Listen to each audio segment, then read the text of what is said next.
이런 기축통화의 프리미엄이 약해지고 있는 이 지금에 엔화가 또 다른 대안이 될 수가 있다라고 보고요. 사실 워렌 버핏이 이런 결정을 한 거는 간단하게 보면 두 가지라고 생각해요. 안녕하세요, 요리청은입니다.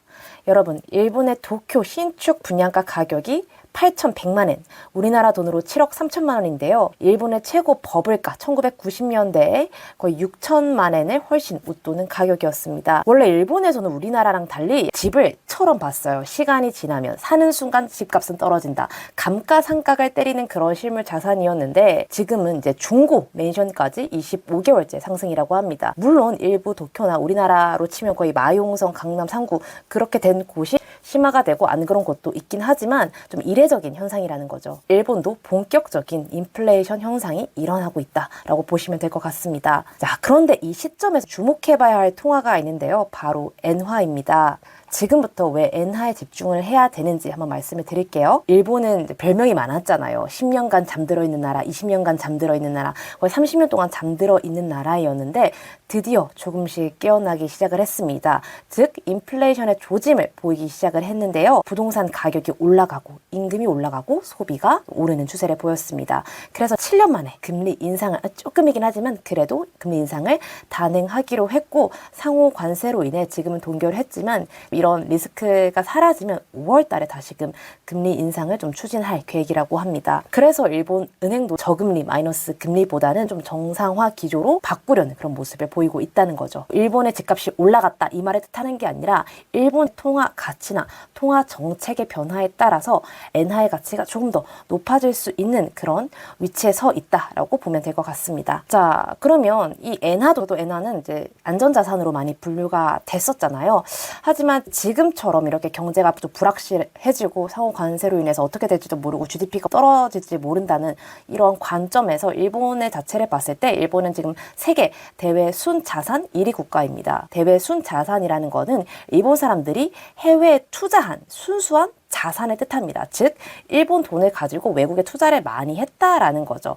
일본 사람들이 돈이 많다는 게 아니라 낮은 금리이기 때문에 저금리를 바탕으로 빌려서 해외 투자를 했다는 겁니다. 그럼 이게 왜 중요하냐? 미국에서 버블이 터졌어요. 힘들어졌어요. 그러면 어떻게 하겠어요? 당연히 그 해외 자산을 팔고 일본으로 다시 들어오겠죠. 그러면서 환율 방어는 자연스럽게 되고 엔화를 찾는 수요가 올라갈 것이기 때문에 엔화의 가치는 더 높아질 수밖에 없다는 거겠죠. 그래서 신용이 있는 통화로 보여지고 있다는 겁니다. 엔화가 최고가였을 때가 2011년 정도였어요. 그때 거의 1,500원, 100엔에 1,500원이었거든요. 근데 지금은 한 80원 이 정도 되는 걸로 봤을 때 그때와 비교를 해봤을 때 어떻게 보면 조금 저평가됐다라고 생각이 들고 근데 미국발 경제 위기, 무역 갈등과 분쟁으로 인해서 경제 불확실성이 높아지면 높아질수록 안전자산에 대한 수요가 높아지고 그에 대한 반증으로 금이 올랐던 것처럼 지금 금이 너무 많이 올랐죠. 그러면 이 엔화에 대한 수요로도 저는 옮겨갈 수 있다라고 보고 있습니다. 지금 금을 들어가기에는 좀 많이 늦었죠. 이전보다 들고 있거나 그냥 해지로 들고 있는 건 괜찮은데 위험해질 수 있거든요. 왜냐면 이게 많이 올랐기 때문에 차익 매물이 나오면 훅 떨어질 수도 있고요.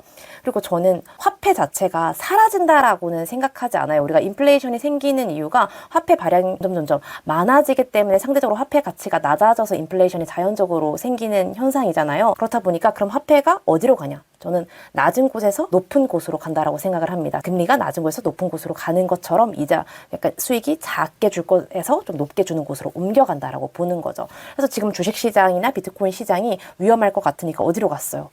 금으로 갔겠죠. 근데 금 먹을 만큼 먹었어. 그럼 어디로 가겠어요? 또 다른 안전 자산을 향해서 갈 거란 생각이 들고 이미 그 전에 금을 대체할 은이나 동, 하다못해 구리까지 옮겨가게 된 거죠. 그래서 원자재도 인플레이션이니까 오를 수는 있는데 는 안전 자산이라기보다는 많이 몰리게 되면 투기에 가까워요. 우리 코로나 시대 때 마이너스 원유 기억나시잖아요. 그래서 피폐해질 수 있기 때문에 원자재 선물로 해지를 하기보다는 그런 안전 자산으로 가는 게 낫다. 그래서 투자를 하려면 직접적인 투자보다는 저는 ETF가 낫다라고 말씀을 드리는데 사고 팔기 쉽기도 하고 여러 가지 ETF가 나와 있어요. 대표적으로 타이거 앤 선물 ETF인데요. 이전에 비해서 많이 내려와 있긴 하지만 차트상으로도 반등의 조짐이 보이거든요. 그리고 또 한 가지 더 말씀을 드리자면 조용히, 조용히는 아니지 세계가 주목하고 있으니까 이전부터 지금 워렌 버핏은 일본의 5대 상사에 투자를 하고 있었는데요. 하루 전에 이런 기사가 났더라고요. 워렌 버핏이 이 엔화 채권을 대규모로 발행을 했다. 하겠다 이런 기사가 떴습니다. 그럼 이 말은 뭐냐면 이 채권을 발행해서 이 돈으로 일본의 주식이나 직접 투자를 하겠다는 뜻입니다. 사실 워렌 버핏이 이런 결정을 한 거는 간단하게 보면 두 가지라고 생각해요. 첫 번째로 달러보다는 지금 엔화가 싸니까 싸게 빌려서 싸게 투자를 하겠다 이 목적이고요. 두 번째로 만약에 힘들어져서 좀 내려앉더라도 엔화 자체가 환율이 방어될 가능성이 있으니까 엔화 채권을 발행을 한 것 같습니다. 뭐 버핏도 일본에 투자하고 있긴 하지만 달러에 가장 많이 들고 있는 사람일 거 아니에요. 그래서 이런 일본에 투자하면서 또 환 위험에 대한 해지를 하고 있는 게 아닌가 보여주고 있습니다. 이 할아버지가 보통 내공이 아니잖아요. 이런 선택을 하는 건 다 이유가 있다라고 봅니다. 그러면 달러가 사실 대표적인 기축통화국이고 안전자산이잖아요. 네, 맞아요. 그건 맞는데 달러가 금리가 정점이 되었기 때문에 앞으로 달러가 약세가 될 거다 이렇게 보는 분들도 있지만 사실 저는 그렇게까지는 보지 않습니다. 왜냐면 금리가 정점이라고 해서 달러 약세가 되지 않은 거 확인해 보셨잖아요. 내렸음에도 불구하고 강달러가 되는 현상이 지금 있거든요. 그래서 실질 금리와 이런 명목상의 금리는 좀 다르게 적용될 수 있다라고 생각을 하고요. 압박과 무역 분쟁 리스크로 인해서 미국이라는 나라 그리고 달러에 대한 신뢰 자체 지금 흔들리고 있다라고 보시면 돼요. 그래서 이런 달러의 가치가 뭐 떨어졌다 높아졌다가 아니라 우리도 달러로 결제 안 해. 디달러화라고 하는 거죠. 우리 뭐 유로화로 해, 일본어로 해, 중국 위안화로 해 이런 식으로 이제 가려고 한다는 거죠. 트럼프가 비트코인을 뭐 준비자산으로 하겠다 띄우는 이유도 그거예요. 뭐 비트코인을 더 좋아해서 사랑해서 그런 게 아니라 비트코인을 사려면 뭘로 사야 돼? 지금 달러로 사야 되니까. 그래서 뭐 스테이블 코인을 뭐 달러로 발행을 하겠다느니 디지털 화폐로 하겠다느니 어떻게든 달러 결제율을 유지하고 높이기 위해서 이러한 시도를 하고 있다는 거죠.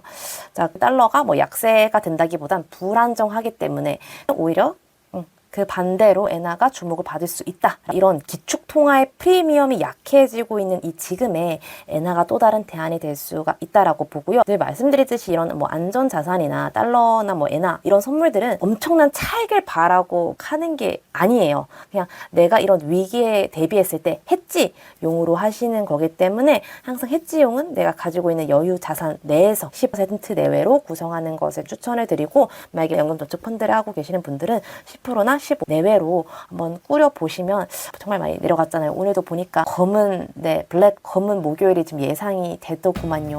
네, 이런 상황에서 조금의 해지를 좀 보여주지 않을까 해서 이번 영상을 찍게 되었습니다. 제 생각이 정답은 아니고 그냥 제 생각이기 때문에 여러분들의 의견 그냥 자유롭게 남겨주시면 감사하겠습니다. 그럼 도움이 되셨다면 구독과 좋아요 부탁드립니다. 안녕!